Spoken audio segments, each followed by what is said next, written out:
warahmatullahi wabarakatuh. Perkenalkan, nama saya Raisya Mirta Nabila dengan NPM 22301091042.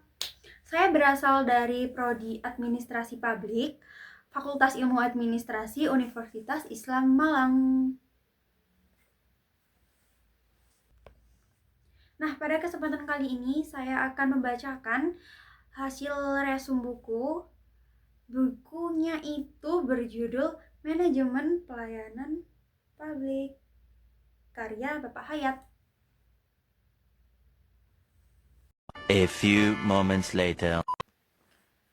Buku Manajemen Pelayanan Publik, karya Hayat merupakan kontribusi penting dalam literatur administrasi publik, khususnya dalam membahas tata kelola pelayanan publik yang efektif, profesional, dan berpihak kepada masyarakat.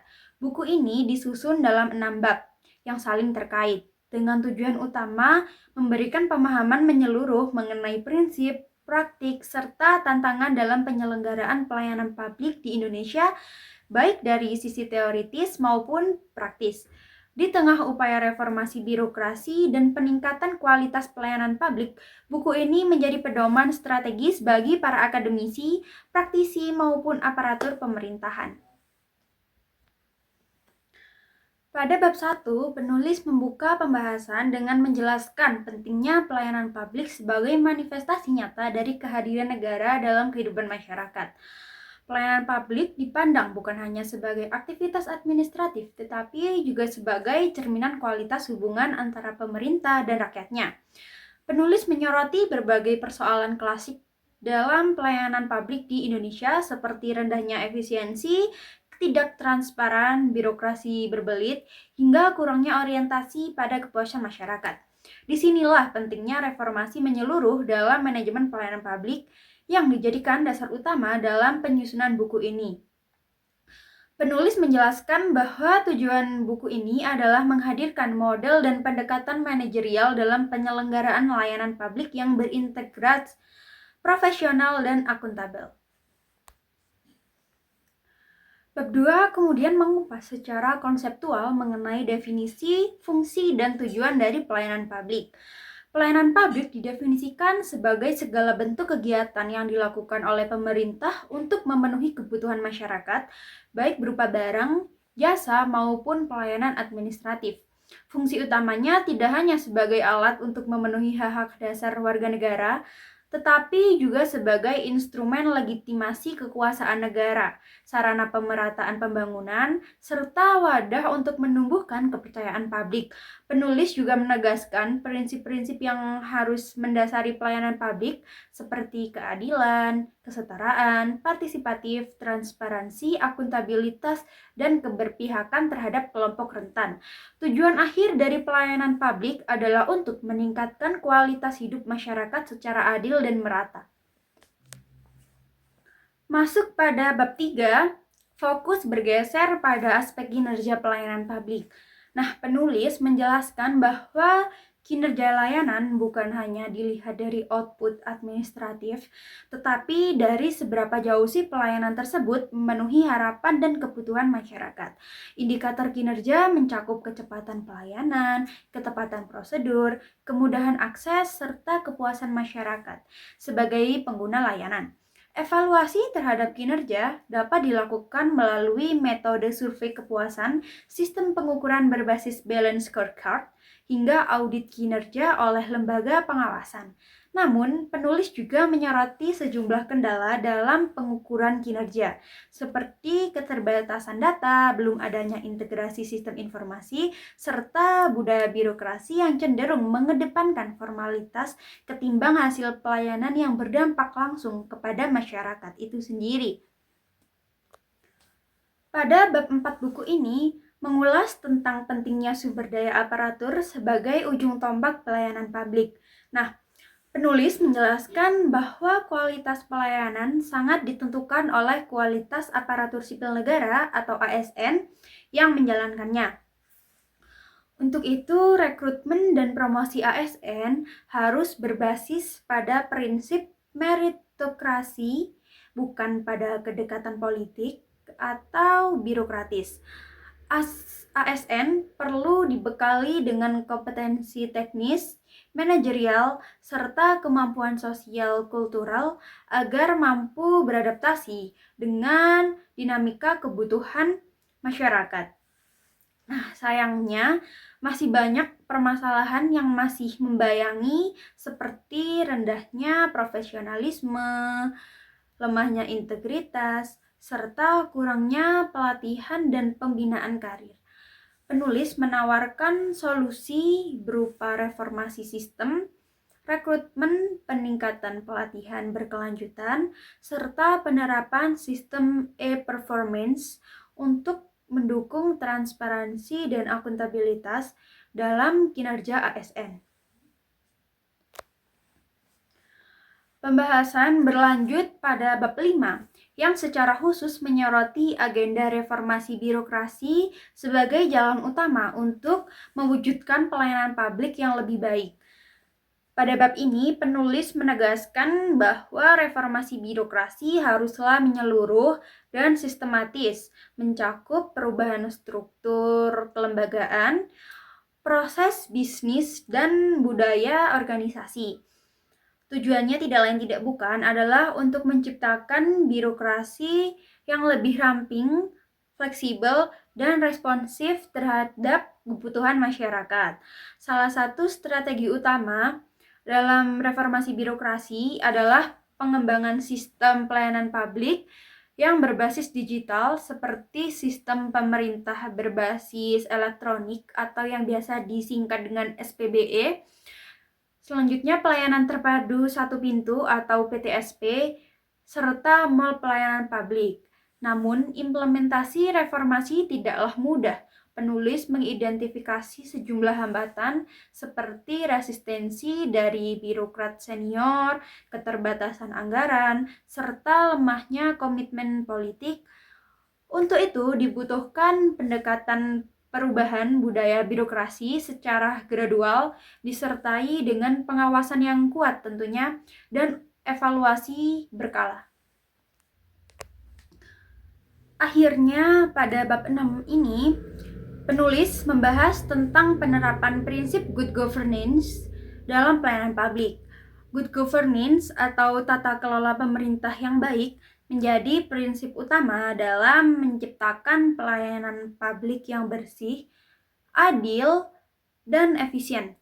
Elemen-elemen seperti partisipasi masyarakat, akuntabilitas, transparansi, efektivitas, dan penegakan hukum harus menjadi fondasi dalam setiap proses pelayanan publik. Nah, penulis dalam bab ini menekankan pentingnya pelibatan masyarakat tidak hanya sebagai pengguna tetapi juga sebagai pengawas dan penilai layanan. Penulis juga mengangkat contoh praktik baik dari penerapan good governance ini dalam layanan publik seperti sistem pengaduan masyarakat melalui website atau aplikasi berjudul lapor. Yang kedua, penerapan zona integritas di lembaga publik serta pembentukan lembaga pengawasan eksternal seperti ombudsman. Semua ini diarahkan untuk memastikan bahwa pelayanan publik tidak menjadi alat kekuasaan, melainkan wujud nyata dari pengabdian negara kepada rakyat. Secara keseluruhan, buku ini menegaskan bahwa pelayanan publik yang ideal bukan hanya soal prosedur dan sistem, tetapi juga soal nilai-nilai moral, integritas, dan orientasi pada masyarakat. Manajemen pelayanan publik yang efektif membutuhkan sinergi atau antara aparatur profesional, sistem yang transparan, serta partisipasi aktif dari masyarakat itu sendiri. Dengan bahasa yang lugas dan sistematika yang jelas, penulis berhasil menyusun buku ini sebagai panduan penting bagi siapapun yang ingin memahami, mengevaluasi, dan memperbaiki kualitas pelayanan publik di Indonesia tentunya.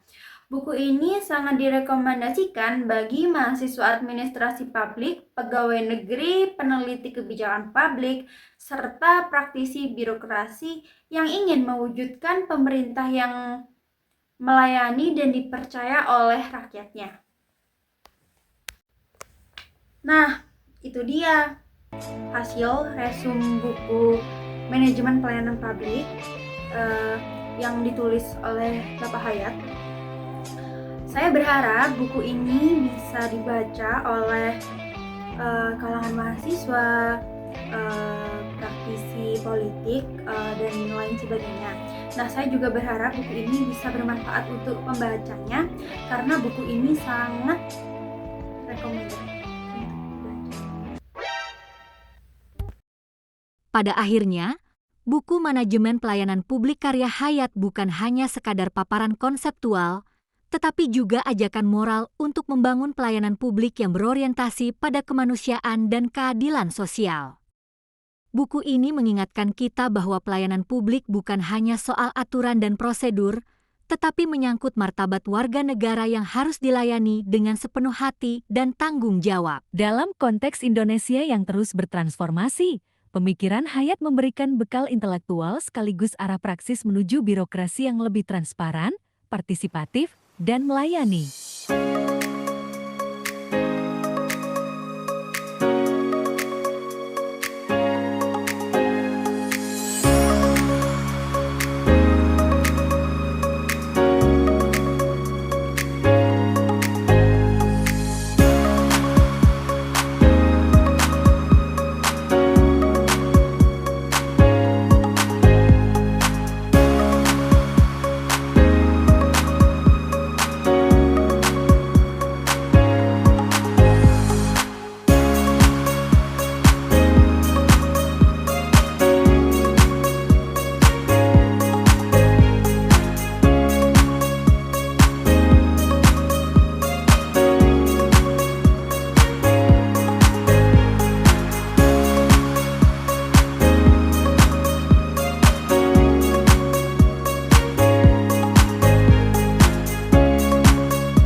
Thank you, everyone! Thank you, Elmore!